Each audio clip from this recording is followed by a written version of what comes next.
You're listening to an Airwave Media Podcast.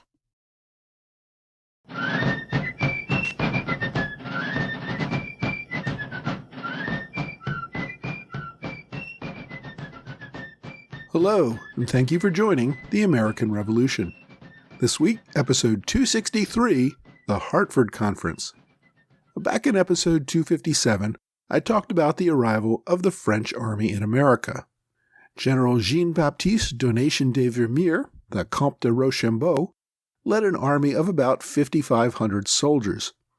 With them were 7 ships of the line and 5 smaller frigates under the command of Admiral Charles-Henri Louis d'Arsac, the Chevalier de Ternay.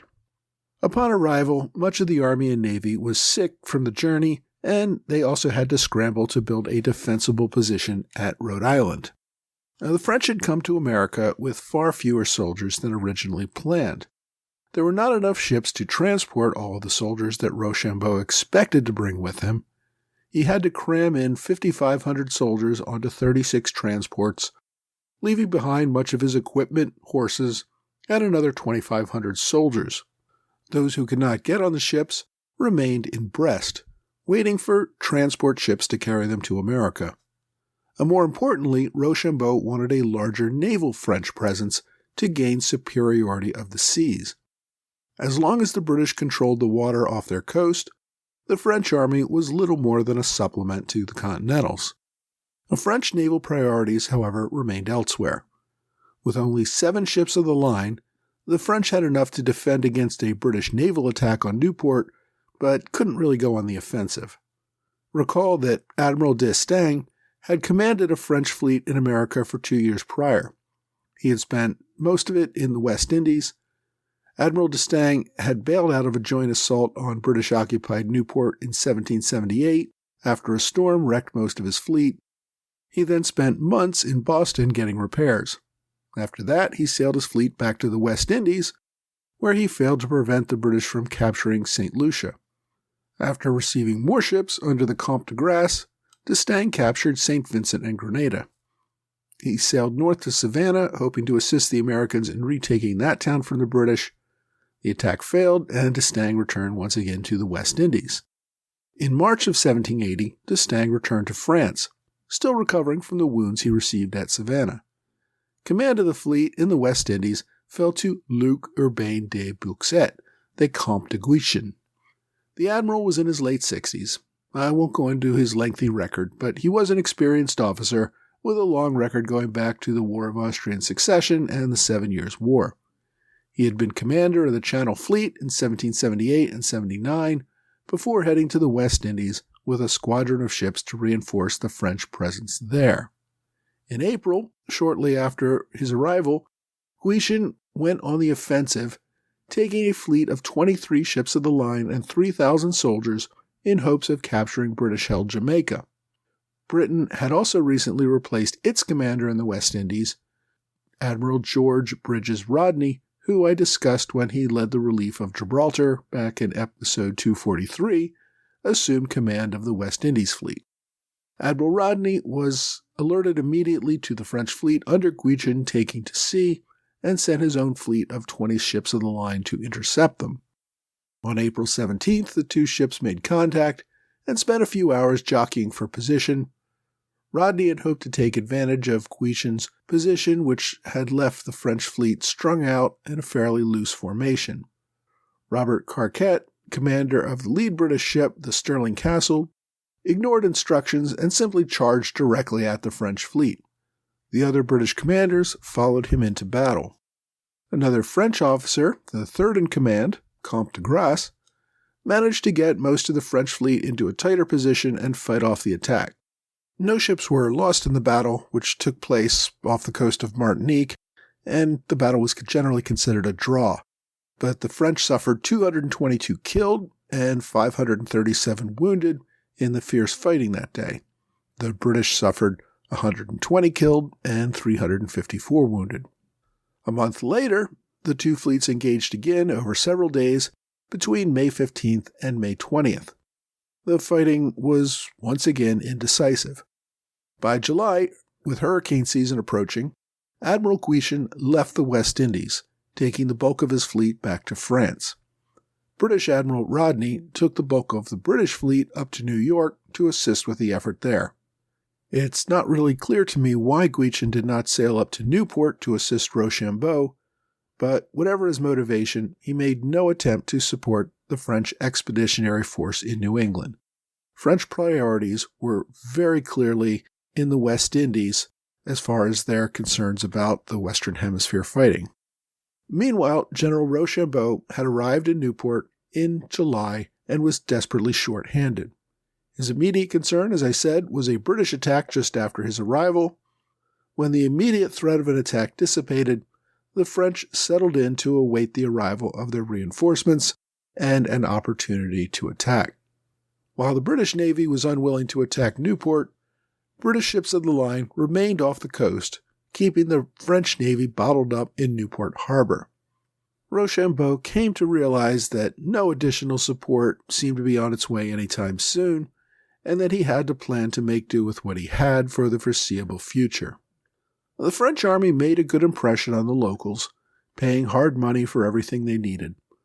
A local populace, who was used to being looted and robbed by both the enemy and the desperate Continentals, was pleasantly surprised by French soldiers who did not steal their chickens or strip their orchards, but rather paid for rations with gold and silver. The French rented buildings, which they repaired at their own expense. The officers rented rooms in the finest homes in Newport, and soon intermingled with local society. If anything, the French army was even more stratified between nobles and commoners than the British army. France required that a commissioned officer had to have at least 4 generations of nobility in his family tree. Even wealthy commoners could not become officers, except through the very rare instance of promotion through the ranks. The enlisted men came from the poorest of the poor in France. Even so, the effective military discipline and good provisioning by the quartermaster kept most of Rochambeau's soldiers from engaging in the looting and theft that plagued most other armies. Because the British had destroyed many of the homes in Newport, Rochambeau made arrangements to have his soldiers repair and rebuild the homes at French expense. In compensation, the owners would allow the soldiers to live in the homes rent-free during the time of French occupation. This was a win-win since it permitted the French soldiers to obtain free housing, while the American owners had their ruined properties restored and would receive them back when the French departed. The discipline and good behavior of the French soon won over the locals. Just to be sure, Rochambeau forbade his army from holding Catholic masses out in public in the anti-papist New England, and issued orders that the soldiers not try to attend Protestant services. The French also spread out their army, setting soldiers not just in Newport, but also in Providence and Papasquash, where they established hospitals for their sick and wounded. The illness from poor food and conditions during the sea voyage continued to take its toll. About 30 soldiers died of disease during the voyage from France. Another 18 died in July, in the 2 weeks after the army landed. And by the end of the year, 265 French soldiers had died from disease, most the result of conditions suffered on the voyage across the Atlantic. As I said, Rochambeau maintained tight discipline. Not only was the smallest theft punished harshly with floggings, officers were even forbidden from hunting during the harvest period to prevent any potential disruptions. When soldiers did go riding, they were ordered to respect fenced land and remain on public paths. Soldiers were held in isolated camps and needed a pass to go into town. Even then, they had to be accompanied by a non-commissioned officer who was responsible for their behavior. Fraternization was so strictly blocked that there are no records of venereal diseases or unexpected pregnancies caused by French soldiers. Now, French officers, on the contrary, did mingle with the locals, but remained on best behavior. They lived with local families and encouraged social gatherings. Rochambeau's prohibition on sexual relationships seems to have kept the officers from engaging in any such attempts. Even officers who had reputations in Europe, both before and after Newport, managed to keep it in their pants while in Rhode Island. One of Rochambeau's top officers, the Duc de Lauzun, had multiple affairs in Europe. he was billeted with a young widow and her 3 daughters in Newport. The ladies later noted that they grew quite fond of him, but that he never acted inappropriately and always treated them as if they were his own sisters. Now, there were, of course, some isolated incidents. A French corporal killed an American in August, and he was rather quickly tried and shot by a firing squad. French payment in specie for everything they needed made them even more popular with the locals. It got to the point where the Continentals had to send aids with French purchasing agents to prevent locals from overcharging them.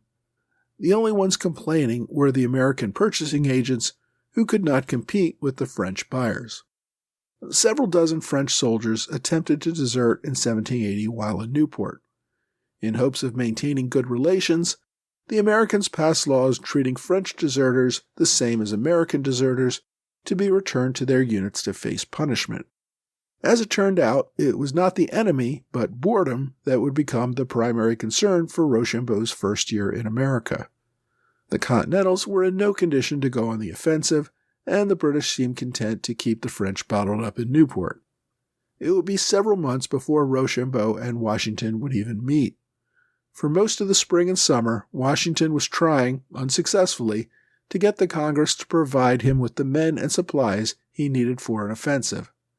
Making the 5-day trip to Newport would have taken Washington out of contact with Congress for several weeks, at a time when negotiations over everything were pretty intense. Washington was also probably reluctant to meet with Rochambeau and admit that he lacked the men and resources to do much of anything. Instead, Washington relied on General Lafayette to serve as a go-between for the two armies. Lafayette used the opportunity to try to get Rochambeau to launch an offensive against New York with the army that Lafayette had originally hoped to command himself. In late July, Lafayette wrote to Washington that the French army was eager to go on the offensive, that they, quote, detest even the thought of remaining in Newport and are burning with the desire of joining you. They curse anyone who talks to them of waiting for a second division and are furious at remaining blockaded here. At the same time, Lafayette was pressing Rochambeau to launch an immediate offensive against the British New York. Rochambeau thought this plan was foolhardy. He complained to French Minister Luzerne that Lafayette was trying to dictate an extremely risky strategy, and although Lafayette was representing General Washington, it really is not clear that even General Washington approved of Lafayette's plans. A frustrated Rochambeau finally wrote a letter to Lafayette, essentially saying that the young and inexperienced officer would not become a successful and experienced officer if he tried to lead an army on a highly risky attack that could result in the destruction of that army. He indirectly accused Lafayette of trying to satisfy his personal ambition by putting the lives of French soldiers at great risk. Lafayette could have taken great offense at the letter, but decided to back off and accept General Rochambeau's experience-backed advice. From Rochambeau's perspective, he had landed in a strange country, had his small navy bottled up and unable to move, had a third of his army still in France awaiting transport, had not even met with the American commander after nearly 2 months in America, and was getting all of this strategic advice from Lafayette, an officer with almost no experience and still in his early 20s. No experienced officer in his right mind would launch an offensive against a superior enemy in those circumstances. And certainly, before anything could happen, Rochambeau needed to meet and confer with General Washington in person. It certainly didn't help when word reached both Rochambeau and Washington that the Americans suffered the loss of a Continental army in the South, this time the one under Gates at Camden. This further threatened American claims of independence in the southern states and put even greater demands on Washington to send a third army to the South. Doing so would mean his depleted army in the North would get even smaller. Also, news that French General de Kalb, who had joined the Continental Army, was killed in the battle at Camden. That certainly did nothing to inspire the French. By September, Rochambeau had been in Newport, as I said, for nearly 2 months and had still not met with Washington. He was fed up with communicating through Lafayette, who Rochambeau still thought was trying to set his own agenda. Washington finally agreed to meet with Rochambeau in Hartford, Connecticut, about halfway between the French and Continental camps. As I said, Washington had been reluctant to meet because he was focused on building up his own army after its decimation during the previous winter at Morristown. He had only a few thousand Continentals under arms, and most of his attention over the summer was writing to Congress and to various state leaders, trying to impress upon them how important it was to send him soldiers and supplies so that he could make use of the newly arrived French army to launch an offensive. Until the Continental Army reached a respectable size, Washington would not be able to convince the French to join him in any offensive. Washington's headquarters at Morristown, as I said, was about a 5-day ride from Newport. The American commander had no time to travel that distance and spend time conferring with the French commander, then returning to New Jersey, all during the summer fighting season when the British might launch another attack from New York against his tiny army. But finally, by September, Washington decided he could no longer put off a meeting with Rochambeau, and the two leaders agreed to meet at the halfway point in Hartford, Connecticut, which was about 2.5 days' ride for each group. Traveling with Washington to Hartford was General Henry Knox, his chief of artillery, Lieutenant Colonel Jean-Baptiste de Gauvon, a French officer who had become Washington's chief of engineers, and of course General Lafayette. Also attending were several of Washington's aides, including Colonel Alexander Hamilton. General Rochambeau brought Admiral Ternay, several of his other top generals, and his son, the Vicomte de Rochambeau. The conference had been scheduled for September 20th, but the French delegation was late due to their coach breaking an axle during the trip. The leaders met at the home of Jeremiah Wadsworth. Wadsworth was a local merchant who had been a commissary for the Continental Army for a time and was friends with General Nathaniel Greene, and he was currently serving as a local commissary for the French Army. The leaders finally sat down together on September 21st to discuss strategy. Washington was in the embarrassing position of not even knowing exactly how many soldiers he commanded at the moment, as the number was always changing. He also noted that a large portion of his army would have its enlistments expire at the end of the year. Even so, he managed to make a positive personal impression on the French officers. Rochambeau was still awaiting the second half of his expeditionary force to arrive. Ternay's naval fleet was still blockaded in Newport Harbor. They hoped, in vain, that the naval reinforcements under Admiral de Grasse might sail up from the West Indies. But until more French ships and soldiers arrived, the generals agreed that they did not have enough resources to launch a successful attack on New York City. The leaders agreed that they would need a combined army of 30,000 as well as naval superiority before they could seriously consider such an attack. At the time, it was not clear when, if ever, they would have those numbers. The entire Continental and French Expeditionary Army in America probably did not total 10,000 soldiers combined. The only thing that was clear was that there would not be a decisive battle in 1780. The armies would have to go into winter quarters. Washington would spend the winter in New Jersey again. Rochambeau and his army would spend the winter in Newport. All Washington could do was ask Rochambeau to pass along more requests for more French soldiers and ships, and also to see if France could spare more money to help the Continentals keep going. Hopefully, France would fulfill these requests in time for a beginning of a fighting season in the spring of 1781. After 2 days of meetings, the leaders agreed that New York City should remain their goal, but at present they could do nothing. Rochambeau would send his son back to Versailles to beg for more money and supplies. Traveling with Rochambeau's son would be Colonel John Lawrence, who had recently been released from parole after his capture at Charleston. Washington would continue to beg Congress to come up with the resources that he needed. The meeting wrapped up rather quickly after word arrived that the British fleet under Admiral Romney had arrived in New York with 13 additional ships of the line. Rochambeau was concerned that this would mean a British attack on Newport was once again imminent, so he wanted to get back to his army as quickly as possible. On September 23rd, the two delegations returned to their camps. Rochambeau would end up spending an entire year in Newport with pretty much nothing to do. Washington headed back to New Jersey, but on his way back stopped off at West Point to meet with General Benedict Arnold. When he arrived, Arnold was nowhere to be found. But the reason for Arnold's absence will have to wait for next time. Next time, General Arnold decides to trade in his blue uniform for a nice shiny red one.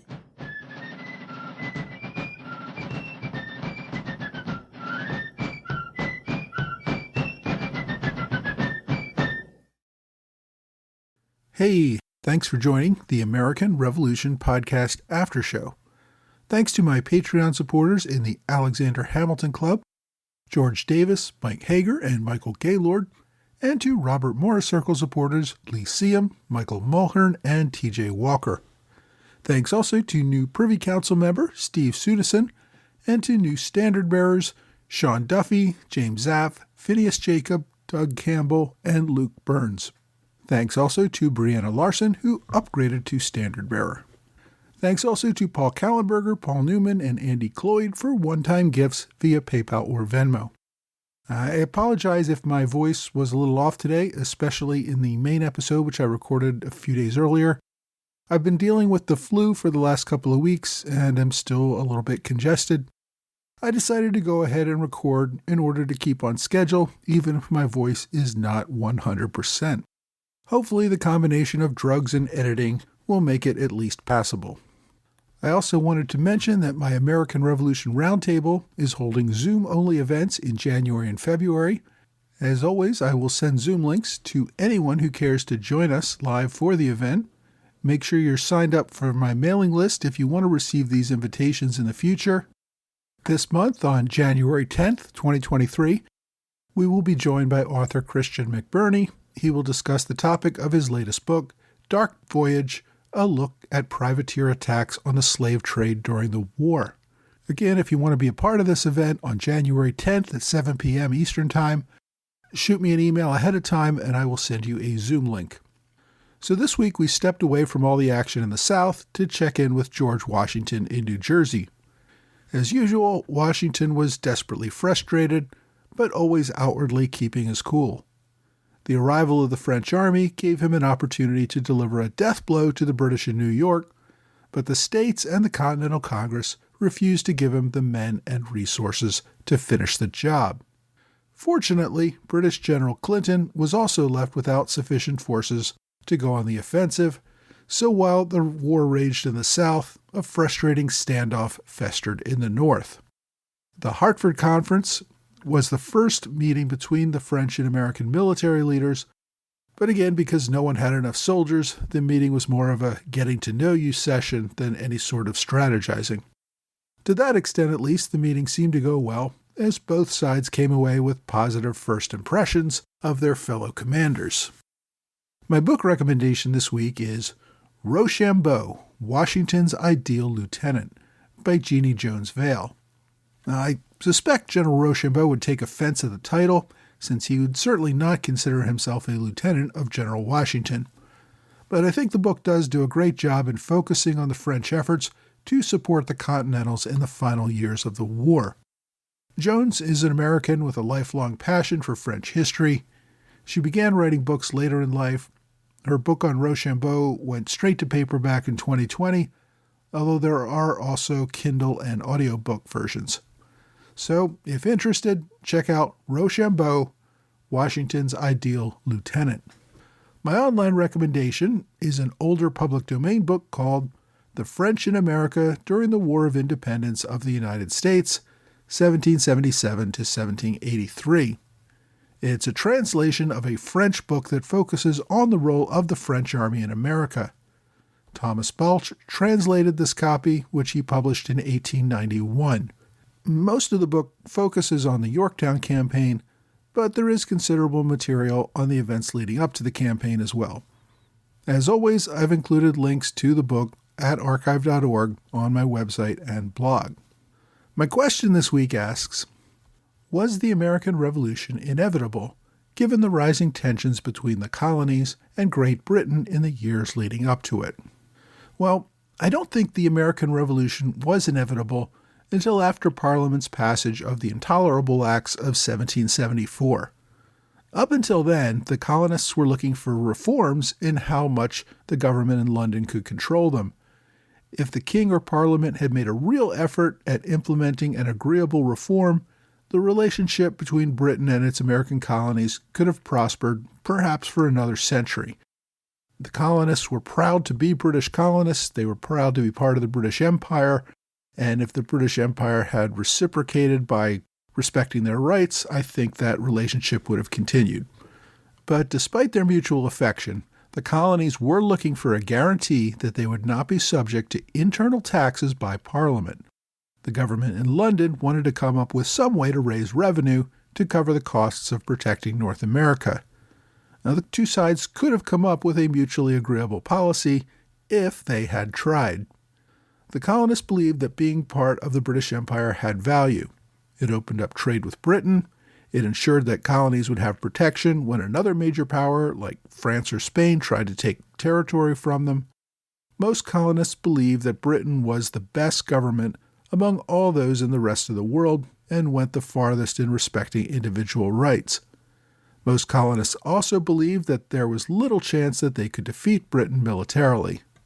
The problem was really that British officials underestimated the military capacity and the resolve of the colonies. They believed that a show of force in the colonies would force them to back down. The passage of the Intolerable Acts led to armed resistance in Massachusetts, making violent conflict inevitable. Even so, after the battles of Lexington and Concord, London still had a final opportunity to avert full all-out war. The king could have accepted the 1774 petition from the First Continental Congress or the 1775 Olive Branch petition sent by the Second Continental Congress. He could have then declared that things had gotten out of hand, called for a convention to discuss a solution that would respect the rights of the colonies over taxation without representation, while at the same time establishing a revenue source to cover the military and governing costs of the colonies. However, still believing that the colonies would back down, in late 1775, the king called for a larger army to go to America and crush the rebellion. It was that which really pushed the colonies into seeking full independence. By that time, they were so far in that backing down would mean terrible punishments for the leader of the protests. So even if leaders thought that victory was unlikely, they really had no choice but to try at that point.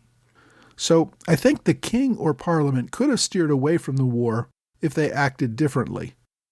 Kings are successful because they know when to share power and wealth and when to crush opposition. In this case, they misjudged just how powerful the colonies had become, and they opted to crush opposition rather than share a bit more power and wealth. Even if they did avert the revolution at the time, I think independence was probably inevitable at some point. The colonies were growing too large and powerful to be ruled by a smaller power forever. And Britain would never cede so much power that it would become a minority in its own empire. If the revolution had been averted, another issue might have caused the necessary division that led to independence. This might have been the Napoleonic Wars if they had still happened, or perhaps the issue of slavery. At some point, however, Britain would have to grant virtual independence, perhaps maintaining a nominal place in the government as it has with places like Canada or Australia. If you have a question you would like me to answer, please reach out to me either via email or on Twitter, Facebook, or Quora. Well, that's all for this time. I hope you will join me again next time for another American Revolution podcast.